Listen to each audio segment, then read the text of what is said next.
এখন সকাল 7টা বাজে আর আমি 7টার সময় মানে ঘুম থেকে উঠে মায়ের মানে ফ্রেশ হয়ে মায়ের জন্য 1 কাপ দুধ চা করে নিয়ে আসছি। আর মা দেখো ঘুমাচ্ছে।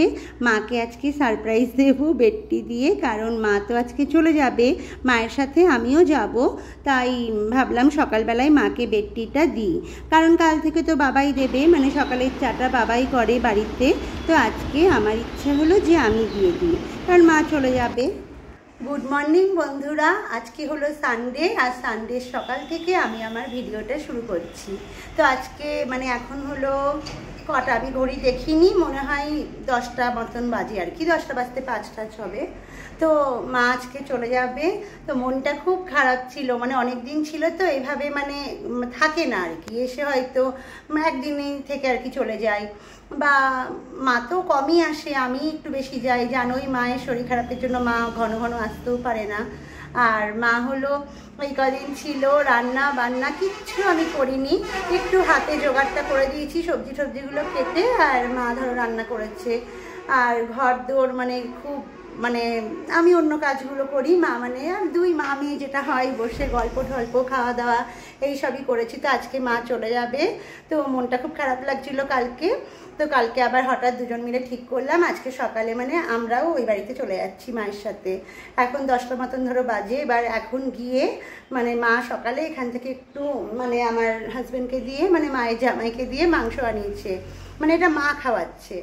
এবার মাংসটা এখান থেকে নিয়ে যাচ্ছি, আর মশলাটা করে নিয়েছি, যে এই তো মানে মায়ের ঘরে গিয়ে একবারে মানে তরকারিটা যেন চাপিয়ে দিতে পারে মা, একদিকে ভাত চাপিয়ে দেবে, একদিকে মাংসর ঝোল হলে আর কি চাই, অন্য কিছু চাই না। তো গিয়ে যাতে তাড়াতাড়ি করে রান্নাটাও হয়ে যায়, ওর জন্য জোগাড়টা একটু করে নিয়ে গেছি। আর আমাদের আরও আগে যে বেরোবো, কারণ কাজের দিদি আসে, ও কাজ করে গেল, ছেলে পড়তে গেল, এই জন্য মানে একটু লেটই হয়ে গেল। তো বাবা একটা টোটোওয়ালা পাঠিয়ে দেবে, এখন টোটোওয়ালা আসার অপেক্ষাতেই মানে আছি, এমনি সব রেডিমেডি হয়ে গেছি। আমি আর মা এখন ওই বাড়ি চলে যাব, ছেলে পড়তে গেছে, ছেলে পড়তে মানে এসে ওই বাড়ি চলে যাবে খেতে, ওর আবার একটা পড়া আছে, মানে ওখান থেকে আবার ওই পড়াতে যাবে। আর তোমাদের দাদাভাই দোকানে চলে গেছে, ওকে হচ্ছে মানে ও মানে ওখানেই খেতে চলে যাবে। ফ্যানটা চালিও না, দাদা আমি একটু কথা বলছি, 1 মিনিট। এবার হলো তোমাদের দাদাভাই ওখানে খেতে চলে যাবে, আর আমি হচ্ছে একবারে রাতেবেলায় আসবো, মানে আমি ছেলে তোমাদের দাদাভাই দোকান বন্ধ করে একবারে রাতেবেলায় আসবো। তো চলো ওখানে গিয়ে কি করি দেখাচ্ছি, এখন রাখি। মানে ভাবলাম তাহলে একটা ছোট্ট করে ভিডিও বানিয়ে নিই, মানে আমার তো ব্লগ করাই হয় না। তো এখন মানে যাই, তোমাদের সাথে পরে কথা বলছি। এখন আমরা হচ্ছে চলে এসেছি মাদের ঘরে। এবার মা আর আমি আর কি চলে এসেছি, অনেকক্ষণই এসেছি। আর এসেই মা হলো পাউরুটি মানে শিখছিল আর কি, ঘি দিয়ে শিখেছিল, ওটা আর কি খেয়েছি। আর চা করেছিল বাবা, আমি মা 3জন মিলে ওটা খেয়েছি। আর মজার কথা হলো মানে মা আমাদের বাড়িতে মাংসটা বললাম না কিনেছে, এখানে এসে ফটাফট রান্না হয়ে যাবে। আর আমি বাড়ি থেকে মশলাটা বেটেই এনেছিলাম, যাতে এখানে এসেই মা চাপিয়ে দিতে পারে মাংসটা। তো ভেবেছিলাম বাবাকে জানাবো না, বাবাকে সারপ্রাইজ দেবো যে মাংসটা এখানে এসে খাবে। বাবা আবার উল্টো আমাদেরকে সারপ্রাইজ দিয়ে দিয়েছে আমরা আসবো বলে। বাবা আবার সকালে বাজার থেকে ইলিশ মাছ, চিংড়ি মাছ সব এনেছে, উপরন্তু মানে ইলিশ মাছটা আলু কচু বেগুন দিয়ে হবে বলে বাবা সেটা তরকারিটা কেটে রেখেছে, আলু ঝিঙে পোস্ত হবে সেইটা কেটে রেখেছে, বাঁধাকপি মাছের মাথা দিয়ে খাবে বলে বাঁধাকপিটাও কেটে রেখেছে। তো এসে মানে বাবাও আমাদেরকে এই সারপ্রাইজ দিচ্ছে, আমরাও সারপ্রাইজ দিচ্ছি যে আমরা মাংস নিয়েই এসেছি। তো মা তার জন্য মেনুটা আর কি চেঞ্জ করে দিল, দুপুরবেলায় আর মাংসটা করছে না, দুপুরবেলায় হবে ইলিশ মাছ আলু বেগুন কচু দিয়ে ঝোল। আর এই গরমের মধ্যে ভাপাটা আর খেতে ইচ্ছা হচ্ছে না, মানে যেহেতু সর্ষে বাটা, তার জন্য ঝোলটাই ভালো লাগে। আর কচু বেগুন দিয়ে ঝোলটা সত্যিই খুব ভালো লাগে। আর আলু ঝিঙে পোস্ত করছে, আর বাঁধাকপিটা ঢুকিয়ে রেখে দিচ্ছে। এত রকম গরমে বুঝতেই পারছো মানে রান্না করতে আর ইচ্ছে তো হয় না। আমার বাড়িতে গিয়েও মা রান্না করছে, মায়ের বাড়িতে এসেও মাই করছে। আর এখানে হলো মাংসটা হলো রেখে দিচ্ছে এখন ফ্রিজে, ম্যারিনেট করে মানে ফ্রিজে ঢুকিয়ে রেখে দিয়েছে, ওটা রাতে রুটি আর মাংস মানে রাতের ডিনারে হবে আর কি। চলো মা রান্নাটা চাপিয়ে দিয়েছে, তোমাদের সঙ্গে দেখিয়ে দিই। আর আমি না এসেই স্নান করে মানে টিফিনটা করে স্নান করে নিয়েছি। আর স্নান করে অবস্থা দেখো, মানে 2 মিনিট আমি ফ্যান ছাড়া থাকতে পারছি না, এত গরম। মাদের তো নিচের তলাতেই, উপরতলায় ঘর আছে, কিন্তু গরমটা তো গরমই বলো। দাঁড়াও মা কী কী রান্না চাপিয়েছে দেখি। দেখো এখানে ভাত চাপিয়ে দিয়েছে। আর এটা কি গো, মাংসটা, এই যে মাংসটা ম্যারিনেট করে রেখেছে, ওটা পরে করবে। আর এই দেখো এখানে চিংড়ি মাছটা বাছা হয়ে গেছে মায়ের, চিংড়ি মাছটা বেছে মানে এটা রেখে দেবে, আজকে আর করবে না। আর এখানে কি চাপিয়েছো মা? এখানে ইলিশ মাছের ঝোলটা আলু বেগুন কচু দিয়ে হচ্ছে, আগেই বললাম। তো মায়ের রান্না সব হয়ে গেছে। আর হচ্ছে এখানে আলুটা কাটা আছে, ঝিঙেটাও কাটা আছে, ঝিঙেটা বোধহয় নিচে আছে। এই যে ঝিঙে আর আলু বাবা কেটে রেখেছে, এটা হবে পোস্ত। এই যে পোস্তটা বোধহয় বাটা হয়নি এখনও। তো আজকে দেখো এগুলোই দুপুরে হবে, মাছের ঝোল, ভাত আর আলু পোস্ত, আর হচ্ছে বললামই মাংস আর রুটি। তো চলো তাহলে আমি এখন রাখি, পরে তোমাদের সাথে আবার কি করি শেয়ার করছি। আর মা চলে আসছিলো বলে খুবই বলছিলাম যে মন খারাপ করছিল, এখন নিজেই চলে এসেছি, ওই জন্য আবার হাসি খুশিই আছি। তো রাতেবেলায় যখন বাড়ি চলে যাব, বাড়িটা গিয়ে একদম ফাঁকা ফাঁকা লাগবে, তখন মনটা আসলেই খারাপ লাগবে। তো এখন তো সামনে থাকে, ইচ্ছা হলেই আসতে পারি আর মাও যেতে পারে, এই ব্যাপারটা হয়ে গেছে এখন। তার জন্য অতটা আর কষ্ট হয় না যে মন খারাপ হলেই চলে আসতে পারি। তো চলো, আমি প্রচণ্ড ঘেমে যাচ্ছি আর কথা বলতে পারছি না, স্নান করে উঠে না ফ্যানের তলায় না বসলে মানে খুব গরম লাগে। তো এখন একটু শোবো, শুয়ে শুয়ে ফোন ঘাঁটবো। তোমার চিমনিটা চলছিল বললে আওয়াজ আসছিল এত, আমার আওয়াজ কি জানি শোনা যাবে কি না। আচ্ছা চলো রাখি এখন, পরে আবার কথা বলছি। আর এখানে দেখো ঘুম থেকে উঠে মানে দুপুরবেলায় ঘুমিয়েছিলাম, এখন উঠে বিকালবেলায় চা খাচ্ছি সবাই মিলে। মারা কিন্তু দুধ চা খায়, তো তোমাদের দাদাভাই যেহেতু লাল চাটা পছন্দ করে, তার জন্য আজকে সবার জন্যই লাল চাই করা হয়েছে। আর এত গরম, আমি তো নিচে, বাবাও নিচে বসে আছে। আর তোমাদের দাদাভাই হচ্ছে এখন চাটা খেয়ে দোকানে চলে যাবে, কারণ ওর তো একটু বসে গল্প করার টাইম নেই। দুপুরে খেতেও আসে, সেই দুপুর তো বলা চলে না, বলতে গেলে বিকেলই হয়ে যায়। 3:30-র সময় বাড়ি এসে খেয়ে একটু রেস্ট করে এই 5টার দিকে আবার দোকান চলে যাবে। তো সবাই মিলে একটু গল্প করে নিচ্ছিলাম। আর এখন এই দোকান চলে যাবে বলে বাবাও তো বেরিয়ে যাবে একটু পরেই, তাই আমি মা মানে থাকবো। আর দেখো আমিও সন্ধেবেলায় বাবা মানে আমাকে দিয়ে গেছে, আর দিতে আসার সময় দুটো আবার বিরিয়ানি জোর করে কিনে দিয়েছে, যে ছেলে আর আমার টিফিনের জন্য। তো এরকম এখন সন্ধেবেলায় যদি বিরিয়ানি খাই, রাতে কি আর খাওয়া যায়? রাতে তো মা মাটন আর রুটি আর কি তৈরি করে পাঠিয়েই দিয়েছে। মাটনটা দুপুরেই রান্না করে রেখেছিল, আর রুটিটা হলো বিকালবেলায় তৈরি করে আমাকে তাড়াতাড়ি করে মানে চলে আসবো বলে পাঠিয়ে দিল। তো বাবা জোর করে, আমি কিন্তু বিরিয়ানি খেতে একদম পছন্দ করি না, বাড়িতে হলে তাও একটু মুখে যেতে ইচ্ছা হয়। তো ছেলে এখন বায়না করে খুব, মানে ছেলে বিরিয়ানি খেতে খুব ভালোবাসে, তাই বাবা দুজনের জন্যই কিনে দিল জোর করে। আর এই দেখো আমি কালকে রাতে আর ব্লগটা কন্টিনিউ কিছু করিনি, দেখাবার মতন কিছুই ছিল না। পরের দিন সকালে ঘুম থেকে উঠে উপরতলাটা পরিষ্কার করে নিচের তলায় চলে এসেছি। আর এখন খুব গরম বলে আমি নিচের তলাতেই মানে সকাল থেকে সন্ধে পর্যন্ত থাকি, এখানেই রান্না বান্না সব কিছু করি নিচেই। তো দেখো বিছানার চাদরটা একটু চেঞ্জ করে নিচ্ছিলাম, একটা কাঁচা চাদর বিছাচ্ছিলাম, কারণ গরমে 2 দিনের বেশি সেই চাদরে আর শোয়া যায় না, এত ঘাম হয়। আর এই আলনাটা না আমার বেকার পড়েছিল, তো ভাবলাম নিচের ঘরটাই তাহলে গুছিয়ে কটা নাইটি মাইটি রাখা হয়েছে। কোনো সময় নিচেও স্নান করি, তো স্নান করে আবার কি উপরে ড্রেস আনতে যাবো, তাই কয়েকটা জামা কাপড় নিচে রেখে দিয়েছি আলনাটাতে। আর এই টেবিলটা যে দেখলে, এটা কালকে মায়ের ঘর থেকে নিয়ে এসেছি। তো মায়ের ঘর থেকে অনেক কটাই জিনিস নিয়ে এসেছি, কারণ মায়ের ওগুলো ব্যবহার হতো না, মায়ের উপরতলায় সব পড়েছিল, তো ওগুলো আমি আবার আমার নিচের তলার কাজে লাগাবার জন্য নিয়ে এসেছি। কারণ তোমাদের দাদা ভাই হচ্ছে মানে ঘরটা টাইলস বসাবে বলে পাগল হয়ে যাচ্ছে নিচের তলায়, তো আমি বসাতে দিচ্ছি না।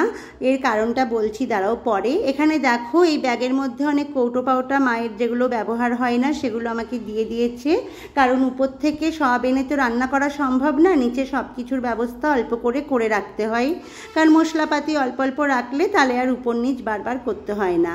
আর এই দেখো এইসব পুরনো কৌটো যেগুলো মানে ব্যবহার হয় না সেগুলো মানে আমি মেজে ধুয়ে নেব।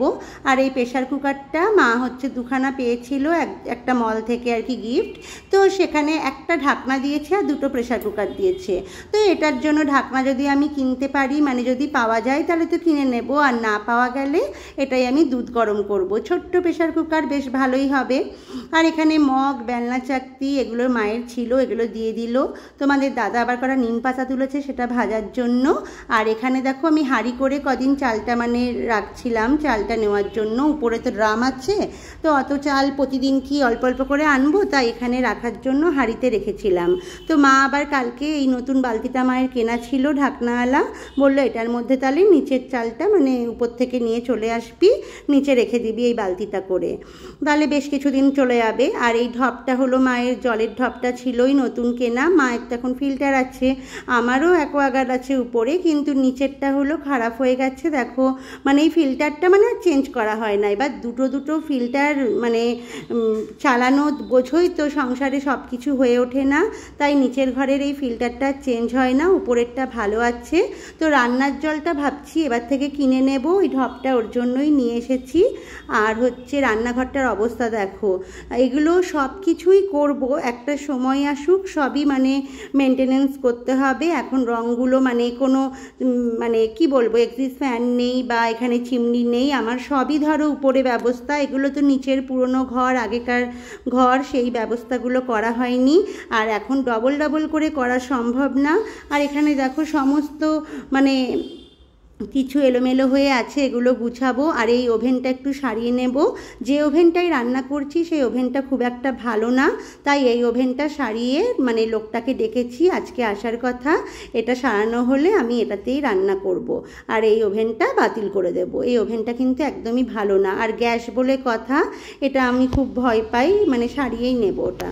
আর এখানে দেখো ঘরটা আমার ক্লিন করা হয়ে গেছে। আর যেটা বলছিলাম, টাইলস এখন লাগাবো না, এগুলো ভবিষ্যতে আমি যখন উপরে আর থাকবো না তখন আমি নিচতলাতেই থাকবো। ভবিষ্যতে মানে আমি ঘরগুলো রিপেয়ারিং করব, মানে টাইলস লাগাবো, দেওয়ালে পুট্টি করব, নিজের মতন করে নিচতলাটাও সাজাবো। আর এখন যেটুকু না করলে নয়, মানে থাকার মতন, দুপুরে এত গরম উপরে, এই রোদের তাপটা তো আর নিচতলায় থাকে না, তার জন্য মানে নিচতলায় একটু থাকার মতন ব্যবস্থাটা করে নিয়েছি। এবার ঘর যেমনই হোক একটু তো গুছিয়ে রাখতে হয়, তাই একটুখানি গুছিয়ে রাখার মতন চেষ্টা করেছি। সেরকম কিছুই এই ঘরে নেই, আর আমি কিনতেও চাই না এখন। ওই যে আগেই বললাম, আগে ঘরটা সুন্দর করে তুলবো, সেটা এখন অনেক দেরি আছে, এখনই না, কারণ আমি তো এখন উপরেই থাকি, আর উপরেই থাকবো, কারণ হচ্ছে নিচটা তো কদিনের জন্য খুব গরম, তাই হচ্ছে ইউজ করছি। আর দেখো সামনের ঘর তো কেমন লাগে, একটা যতই গুছাও একটা কেমন যেন লাগে। এখন যেই তো মার্বেল টাইলস এত সুন্দর সুন্দর জিনিস বেরিয়ে গেছে। আর এই ঘরেও কিন্তু আমার পর্দার সেটগুলো নতুনই নেওয়া, এগুলো আমি ফ্লিপকার্ট থেকে নিয়েছিলাম। আর দরজাগুলো কিন্তু আমাদের গালা পালিশ সেগুন কাঠের তৈরি, নিচতলায় মানে তোমাদের দাদাভাই যখন করেছিল সব শৌখিনতাভাবেই করেছিল, কিন্তু এখন যেহেতু উপরে ঘর হয়ে গেছে, নিচে আর থাকি না, সব মানে পড়ে থেকে নষ্ট হচ্ছে সোজা কথা। এখন নিচে এসে আছি বলে একটু দরজা ঠরজাগুলো মুছেছি, দেখো চকচকে ভাব করছে। আর এই টেবিলটা হচ্ছে মা এই মানে উপরের যে ক্লথটা সেটাও মায়েরই ছিল, মানে মা বলল আমার ব্যবহার হয় না, শুধু তুই আবার কিনবি, নিচে বসে খেতে কষ্ট হয়, তুই বরঞ্চ এই টেবিলটা নিয়ে যা। আর রান্নাঘরের কয়েকটা জিনিসপত্র মায়ের যেগুলো এক্সট্রা ছিল আপাতত মানে নিচের তলার জন্য দিল, যে উপর নিচ ওই মশলাপাতি আনা এসব করা খুব কষ্ট, তাই মানে নিচেও একটু ব্যবস্থা থাকলো রান্নার, তাহলে যখন উপরে করলাম উপরেই থাকলো, আর নিচে যখন করলাম নিচে এই ব্যবস্থাটাও করা থাকলো, কোনোটাই যাতে অসুবিধা না হয়। আর এই বারান্দাটাও দেখো মানে রঙগুলো একটু নষ্ট হয়ে গেছে, অনেক দিন আগে করানো তো, আর যেটা হয় মানে ব্যবহার না করতে সেই জিনিসটা বেশিই যেন নষ্ট হয়ে যায়। আর দেখতেই পাচ্ছ একটু অগুছানো রয়েছে বারান্দাটা, সিঁড়িটা, এগুলো কিছু গুছানো হয়নি। এত গরমে মানে আমি আর পাচ্ছি না, মানে একটু যে এক্সট্রা কিছু কাজ করবো রান্নাবান্না করে, কিছুই পাচ্ছি না। তো দেখো রান্নাঘরটা মোটামুটি একটু গুছিয়ে রেখেছি। নিচের রান্নাঘরে আমার তো ওয়ার্ড্রপ করা নেই বা সেরকমভাবে কিছুই করা নেই, তাই যেটুকু না করলে নয়, থাকার মতন একটু করেছি। উপরের থেকে তো শান্তিতে আছি, নিচে মানে যতদিন না বৃষ্টি হবে ততদিন তো এইরকম কষ্ট করতেই হবে। আর এই টেবিলটার মধ্যে অত রাজ্যের মুড়ির কৌটো, চিড়ের কৌটো, বিস্কুটের কৌটো সব রেখেছি, জলের বোতলগুলো, এখানে সবজিগুলো এক সাইডে রেখে দিয়েছি। আর নিচে তো ফ্রিজ নেই, শুধু মাছটা উপর থেকে যখন নামি একবারে মাছটা ফ্রিজ থেকে নিয়ে চলে আসি। আর নিচেই সব ব্যবস্থা করেছি, উপর থেকে থেকে আমার কিছু টেনে আনতে হয় না। আর এই গ্যাসটা ওভেনটা আজকে তো সারাতে আসবে বললাম, এটা চেঞ্জ করে দেবে ওই লোকটা এলে। আর এখানে একটা শুকনো ন্যাকড়া রেখে দিয়েছি, জল ঠল পরে পা দিয়ে একটু মুছে নিই, কারণ সবসময় নেতা ধরতে ভালো লাগে না। আর এই টাইলসের এগুলো দেখো অত সুন্দর করে আমার এখনও পরিষ্কার করা হয়নি, মানে পারছি না, আর সোজা কথা পারছি না। আর এখানে দেখো নিম পাতাটা আমি বেছে ধুয়ে রেখেছি, এটা একটু শুকিয়ে কৌটোর মধ্যে ভরে রাখবো, যখন ইচ্ছা হবে খাওয়া যায় তাহলে। সব সময় কি বলতো, গাছ থেকে পাড়ার লোক থাকে না, আর আমি পারতে পারি না অনেক উঁচু গাছ, তার জন্য একটু পেরে রাখলে যখন খুশি খাওয়া যায়। আর এই স্ল্যাবটা ফাঁকা রেখেছি, রাতের বেলায় রুটি বেলতে আমার সুবিধা হয়, দিনের বেলা রান্না করার সময় তরকারিগুলো কেটে এর উপর রাখা যায়, তারপর রান্না বান্না করে সব গুছিয়ে মুছে মানে ওই মিটকেসটার ভিতর ঢুকিয়ে দিই খাবারগুলো। আর এখানে দেখো মা যেই লাল ঝুড়িটা দিয়েছে, বড় বড় থালা বাসনগুলো ওই ঝুড়িটার মধ্যে রেখেছি। এখানে ঢপটাতে চাল রাখা হয়ে গেছে আমার, মানে বালতিটাতে। আর এই গামলাটাতে রেখেছি ছোট বাটি, যেগুলো প্লেট এইগুলো, কারণ ওয়ার্ড্রপ নেই বলে এই গামলা করেই আমার বাসনগুলো রাখতে হয়। আর ওখানে পিতলের কলসিটাতে আমি জল রেখেছি, এখানে একটা টুল আছে, মাঝে মধ্যে রান্না করে হাঁপিয়ে যাই একটু বসি। আর ফ্যানটা তো হাওয়া খাওয়ার জন্য রয়েছে, আর নিচটা মুছেছি বলে এখনও ভেজা শোকায়নি, তো এই ফ্যানটা এখন চালিয়ে দেবো, তাহলে হলো নিচটা শুকিয়ে যাবে তাড়াতাড়ি করে। তো এইটুকুই নিচের দেখানোর ছিল। আর বারবার একই কথা বলছি, মানে উপরে গরমের অত্যাচারে মানে নিচে এখন কদিন আমরা এসেছি মানে ইউজ করছি নিচটা, হয়তো আবার একটু ওয়েদারটা ঠিক হলে উপরেই থাকবো, সবসময় নিচে থাকা সম্ভব না। আর যেই তো ছেলের পড়াশোনা সব কিছু উপরে, তাই নিচে সবসময় থাকা হয় না। ওই এখন গরমের জন্য সকাল থেকে একবারে সন্ধে অবধি সব কাজবাজ ছেড়ে আমি সন্ধেবেলায় উপরে চলে যাই, রাতের খাবারটা একবারে উপরে নিয়ে চলে যাই, রাতে মানে উপরেই খেয়ে নিই। আর দেখো এই তো এইটুকুই ঘরটা মানে কোনো রকম গুছিয়ে রেখেছি। আজকের ব্লগটা আমি